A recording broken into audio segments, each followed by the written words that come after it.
Custo de vida, emprego e desemprego, cesta básica, tarifas públicas, salário mínimo. Agora, na Brasil Atual, a análise do DIEESE. E nós vamos fazer contato agora com o supervisor do escritório do DIEESE em São Paulo, Vitor Pagani. Bom dia, Vitor. Bom dia, Glauco. Vitor, ontem o FMI divulgou um relatório derrubando suas previsões de crescimento do PIB brasileiro em 2022 de 1,5%, segundo a análise de outubro do ano passado, para 0,3%. Também reduziu a expectativa para o país em 2023. Agora prevê que o Brasil crescerá 1,6% no próximo ano contra 2% da estimativa anterior. E é bem verdade que das 15 grandes economias, todas tiveram métricas revistas, mas o Brasil sofreu proporcionalmente o pior tombo em termos de previsão e foi o único a ficar abaixo da taxa de 1% de crescimento em 2022. Como é que você viu esses dados divulgados ontem, Vitor?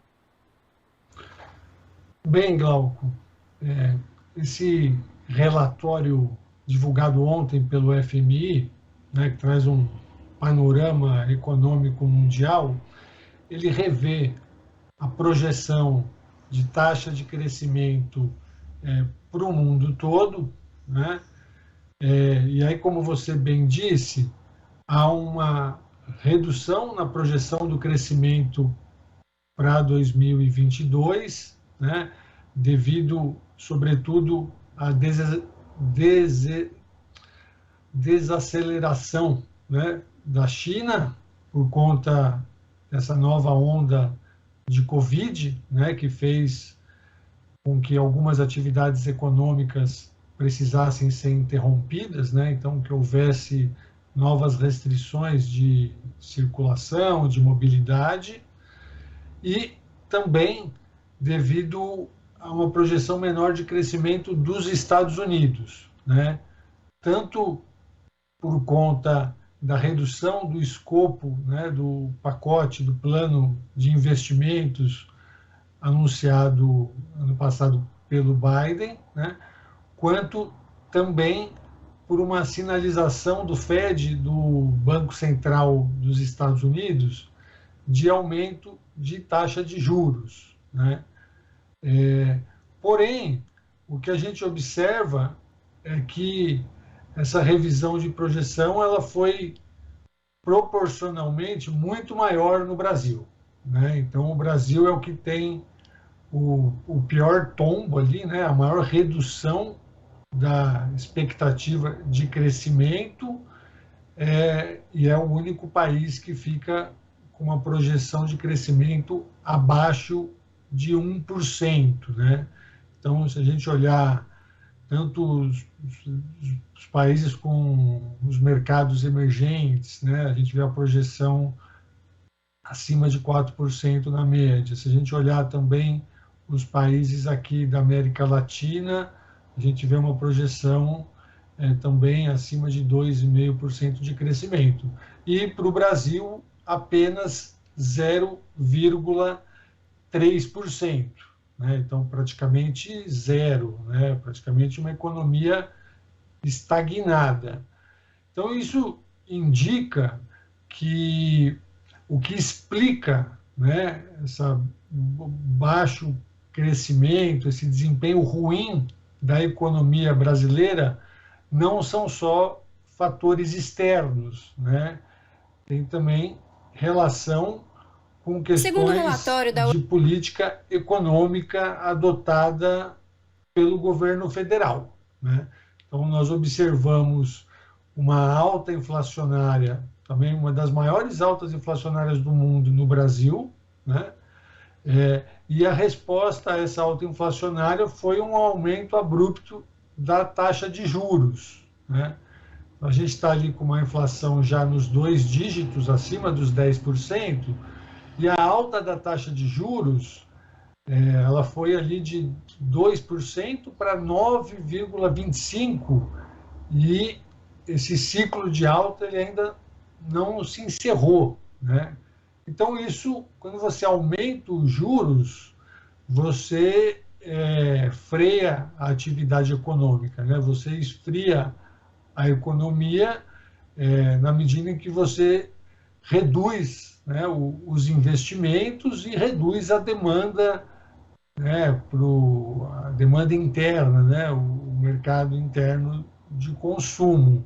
Então é um cenário muito ruim, né, que o FMI, mas não só, né, os próprios departamentos de economia dos bancos aqui no Brasil já tinham feito essas revisões, né, de cenário para 2022 e 2023. Então, a gente pode dizer, Glauco, que a economia em 2022 já está comprometida, né? Então, com a inflação, com a alta dos juros, com a redução dos investimentos, redução da demanda interna, então o cenário não é bom para os trabalhadores, né? O desemprego deve permanecer em patamar elevado, a inflação tem se mostrado persistente, né? Então deve demorar para começar a baixar de forma mais significativa,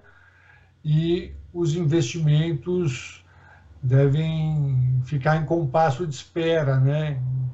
Principalmente porque esse ano é um ano eleitoral, então é um ano de muita incerteza, né? Somado a isso, a gente tem essa nova onda, dessa nova variante da Covid-19, né? Que também ainda gera uma incerteza ainda maior, porque não se sabe exatamente qual vai ser o impacto disso na atividade econômica, né?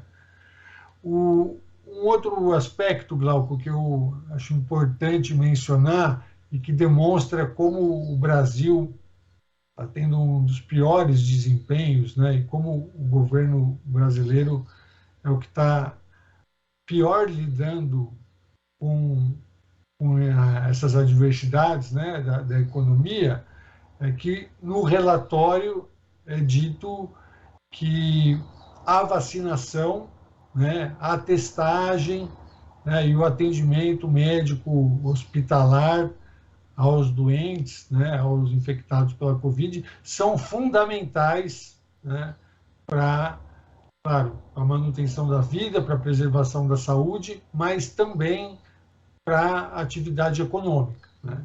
E o Brasil não tem sido exemplo, né, em nenhuma dessas três ações, né, de governo para o enfrentamento da pandemia. Em relação justamente a essas ações do governo, Vitor, você descreveu bem que o caso brasileiro não é só o crescimento do PIB que é abalado, né? O país hoje tem índices ruins em diversos aspectos, desde o desemprego elevado, alto índice de informalidade no mercado de trabalho, inflação alta, juros altos. É o pior cenário do Brasil do ponto de vista social e econômico em muito tempo. Isso acaba mostrando o fracasso de todo o ideário neoliberal, das medidas que foram implementadas desde o governo Temer até agora, e evidencia a necessidade da ação do Estado para reverter essa situação, Vitor? Com certeza, Glauco. Eu acho que nós já temos aí 4, 5 anos, né, dessa inflexão que houve na política macroeconômica do país, né, e da adoção desse receituário ultraliberal, né, para a economia. E a gente tem visto que os resultados, tanto em termos econômicos e, sobretudo, em termos sociais, humanitários, né, têm sido catastróficos, né?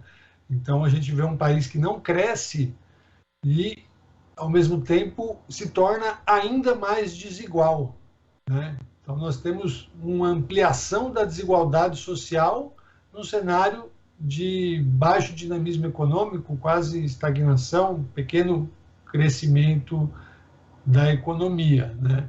Isso se reflete no mercado de trabalho, nas altas taxas de desemprego, nas altas taxas de informalidade, de precarização, né, das relações e condições de trabalho. Acho que na volta da fome, né, que é enfim, o máximo ali, né, o pior que a gente está vivendo, né, e coloca a necessidade, então, de um fortalecimento do papel do Estado, né, no sentido de induzir a retomada dos investimentos, né, para que haja uma retomada do desenvolvimento social, econômico, né, com redução das desigualdades, inclusão social, enfim, algo que outros países têm já começado a implementar, né? Então, programas de investimento público são muito importantes, né, para a gente conseguir recolocar a economia, né, brasileira, o país como um todo, no trilho aí do desenvolvimento. Vitor, queria agradecer a sua participação aqui no Jornal Brasil Atual e até a próxima. Até a próxima, Glauco. Eu que agradeço. Conversamos aqui com o supervisor do escritório do Diese em São Paulo, Vitor Pagani.